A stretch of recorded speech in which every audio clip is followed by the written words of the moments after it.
అందరికీ నమస్కారం. నా పేరు ప్రశాంత్. ఈరోజు మనం రోజు తినే కందిపప్పు గురించి మాట్లాడుకుందాం. అది పండించడానికి వాడే కెమికల్స్ వల్ల మీకు ఎంతో లాస్, బయట నేచర్ కూడా చాలా ఇంపాక్ట్ చూపిస్తుంది. కాబట్టి నేను నా సొంత చేతులతో తయారు చేసుకున్న ఆవాల పొడి, ఇంకా యాప నూనె, స్టిక్కీ ట్రాప్స్, ఫ్లై ట్రాప్స్ పెట్టి పండించిన నా కందులను కొనుక్కుంటే నాకు చాలా హెల్ప్ అవుతుంది. నాలాంటి న్యాచురల్ ఫార్మర్స్ కూడా చాలా పెరుగుతారు మా ఊర్లలో, మా మండలంలో.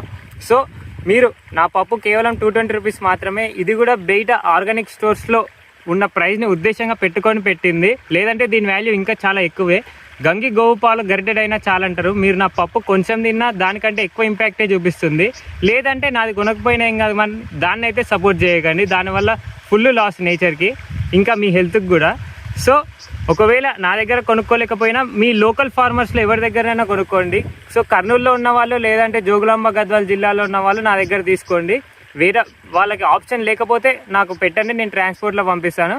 సెమీ పాలిష్డ్, అన్పాలిష్డ్ అయితే ఉన్నాయి నా దగ్గర. ఇప్పుడు ఇవి కొనుక్కోవాలనుకుంటే మీరు ఈ నంబర్కి, లేదంటే దీని కింద మెసేజ్ రిప్లై ఇవ్వండి. ప్రూఫ్స్ కోసం మీకు కొన్ని క్లిప్స్ చూపిస్తున్నా అండి. ఇక్కడ ఆవాల పొడి మేమే తయారు చేసి మందులు సేన్లో కొట్టినవి. ఇంకా ఇవి స్టిక్కీ ట్రాప్స్, ఇవి వచ్చేసి ఫ్లై ట్రాప్స్. ఇంకా దీని ప్రాసెసింగ్ కూడా మేమే చేసినాము. నానబెట్టి, మగ్గబెట్టి, ఎండబెట్టి, మిషన్కి తీసుకొచ్చి అన్పాలిష్డ్ అండ్ సెమీ పాలిష్డ్ లాగా కన్వర్ట్ చేసినాము.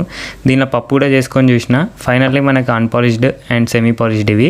ఇంకా ప్రూఫ్స్ కోసం నా ఇన్స్టా పేజ్ని ప్రకృతి ప్రశాంత్ ఫాలో అవ్వండి. అన్ని పద్ధతులు క్లియర్గా ఎక్స్ప్లెయిన్ చేశాను. సో పప్పు కావాల్సిన వాళ్ళకి ఈ వీడియో షేర్ చేయండి. Thank you.